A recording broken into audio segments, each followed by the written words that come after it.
it's Vi. Welcome to What's for Dinner. We're gonna find out what's for dinner. So I'm gonna tell you. Tonight we're gonna have meatloaf, we're having steamed asparagus, and we're gonna have some crusty bread. So I'm gonna show you everything really quick, and let's jump right into it. So our meatloaf has to be done in two separate things. So I have all of these laid out.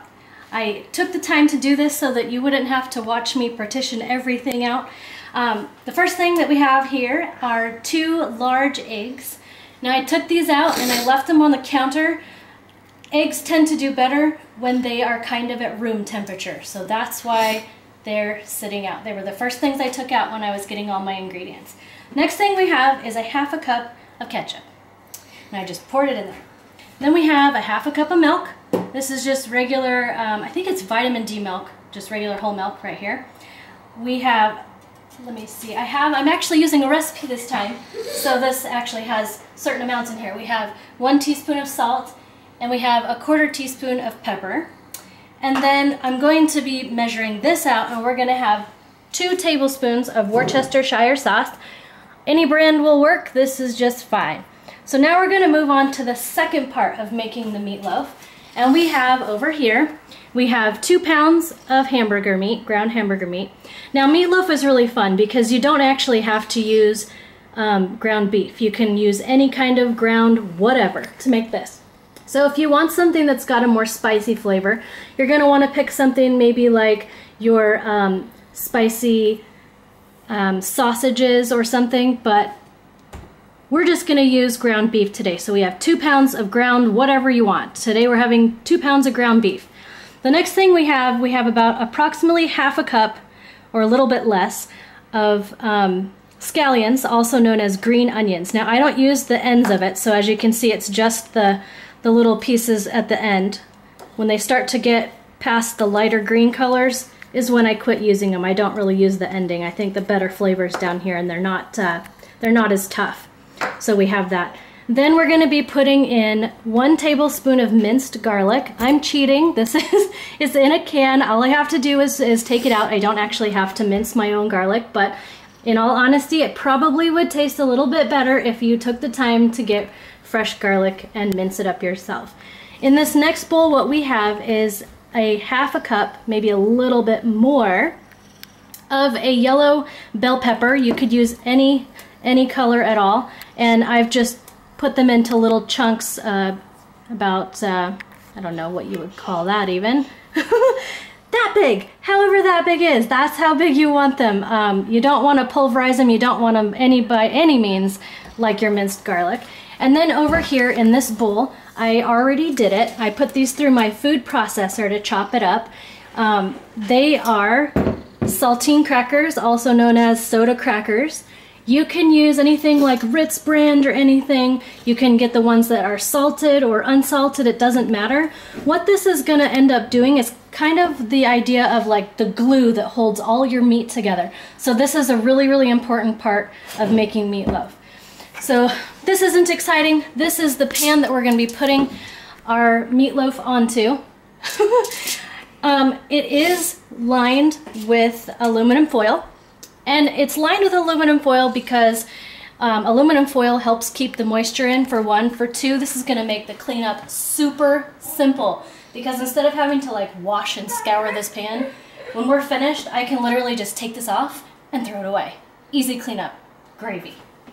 Okay, the next thing we're having for dinner, like I said at the beginning, is we're gonna have steamed asparagus. So we're not gonna do this yet because we have to get our meatloaf going, because it actually takes about 50 to 60 minutes to cook, and we don't want this to get done at the same time, so we're just going to kind of bypass this, and I'm going to show you the other thing we're having for dinner, and then we're going to actually assemble the meatloaf. So this was the second thing on the list. Now the last thing we're going to have is we're going to make crusty bread, nice and crispy. So I'm going to actually broil this bread. It cooks for about 5 to 7 minutes. What I'm gonna do is cut these in half. We are having company for dinner, so yeah, there wouldn't be enough. And we're using Chef Chamois Gourmet Honey Butter, and I could say it this time. So this is the brand of stuff we're using. It's honey butter. If you do not have honey butter, an easy thing to do is take regular butter, add some honey, and I like to sprinkle just a little bit of cinnamon in there just because it tastes good. So that's something else you can do. So we're not going to do this yet either because, like I said, this takes about 5 to 7 minutes. Our asparagus also, probably with prep time, you're looking at maybe 10 minutes tops. But our meatloaf is what's going to take a long time because that takes a 50 minutes to 60 minutes cook time. So let's head over that way to the meatloaf and get started. Alright, so the first thing you need to do whenever you're going to be doing any cooking or baking in your oven is you're going to want to preheat it. So for this particular meatloaf, we are going to go, it doesn't show you, it actually is preheating. It's preheating to a 425. That's what we're doing here. So while this is preheating, we're going to go over here, like I said earlier, and we're going to get started on combining everything. So we have the milk, half a cup of milk going in the bowl. We had, oh, hi sweet pea. We have half a cup of ketchup going in here. See if I can get it all out of here. I know, Aria's excited. Daddy's being cameraman. And not only that, this is what happens whenever I cook dinner, so she knows what's coming next. So we have the ketchup in there. I'm gonna put that over here. All right, we have the salt and pepper, which I'm gonna pour in here like that.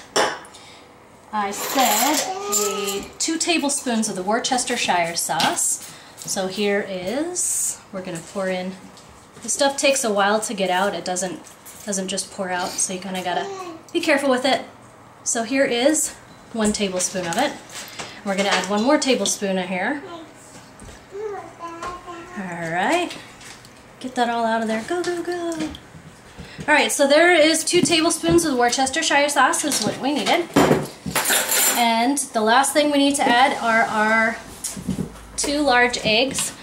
I am not a professional cook, people, so I do not have a fancy way of doing eggs. So there's 1, and there's number 2. And that is not a professional way, even though it's broken perfectly. Not professional at all. No, well, I don't have like a fancy way to do it. Like, I don't know, I don't do one-handed anything, and yeah. So, okay. I'm gonna get this off of here because I don't need it. All right, Pumpkin, I don't want you to touch it. So then what we're gonna do is, even though these were nice at one point in time, we're going to break up our eggs and we're going to give it a nice good mixing here. Make sure that all of our wet ingredients are thoroughly mixed up together. It doesn't look too appetizing, smells a little funny, but should be good. All right, so when it looks about like that, our wet ingredients are done. So I'm gonna put this over here. And now we get to put the rest of the stuff together. So over here in this red container, as you remember from just a second ago, that is the mixture of all of our wet ingredients. So now we're moving on to this. So I'm going to use this as the main bowl, and actually everything is going to end up in it. So we have our soda crackers. They're all kind of pulverized like I showed you before. We're going to put in 1 tablespoon of the minced garlic. Can be a little bit generous, no biggie. I usually am when it comes to stuff. I do a lot of eyeball it. If it looks about right, then you're okay. You can't do that so much when you do baking, and that's why I don't like to bake really.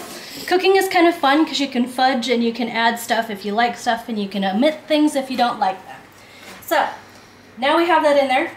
Then we have our bell pepper, a little over a half a cup goes in there.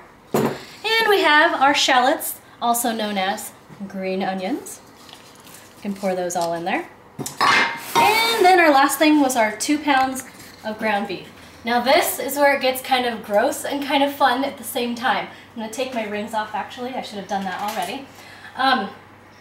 Now a lot of people sit there and stir their meat into all this. I prefer to get down and dirty. So I'm literally going to put the meat in and I'm going to mix it all by hand. So I'm going to take the ground beef mixture and I'm just going to kind of separate it a little bit just because it was a frozen. I didn't get this just from the fridge section. This is a frozen one that has been defrosted. but the meat kind of sticks together a little bit. So I'm just gonna kind of pull it apart just like this. So far there's 1 pound of beef in here right now. That's what it looks like with 1 pound of beef.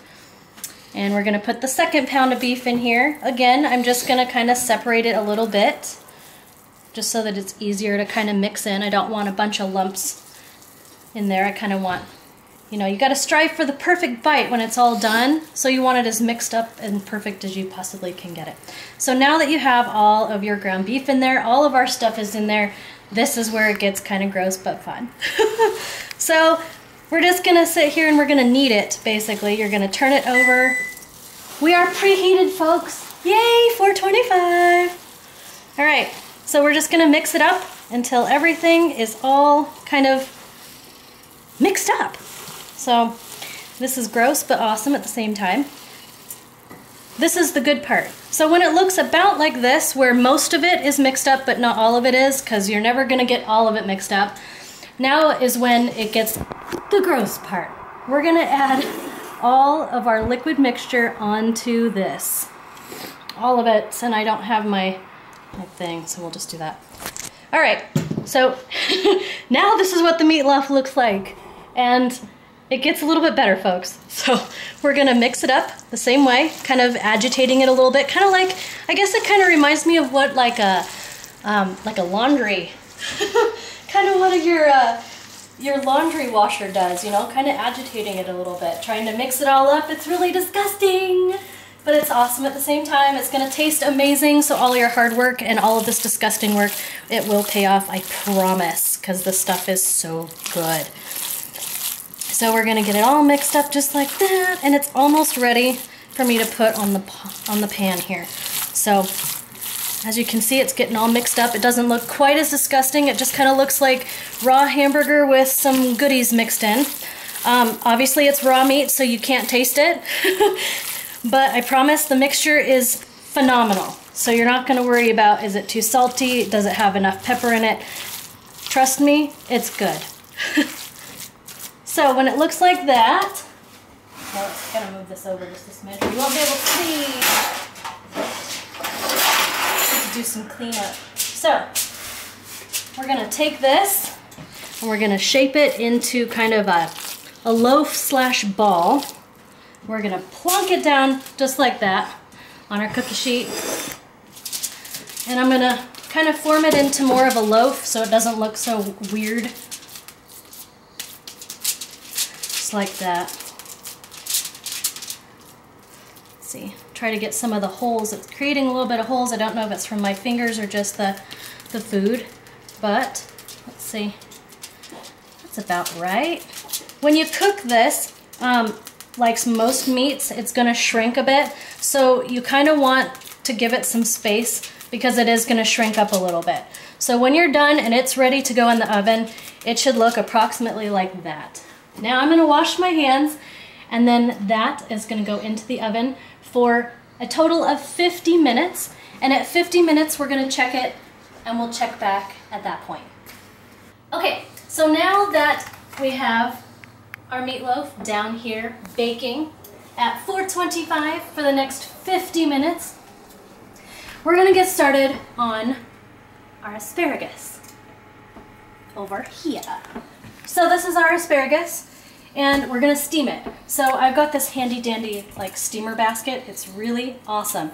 So a lot of people like to boil their vegetables, but when you boil your vegetables, it tends to take the flavor and the color and probably some of the nutrients out. You lose it in the boiled water that it's sitting in. So instead I like to use the steamer baskets.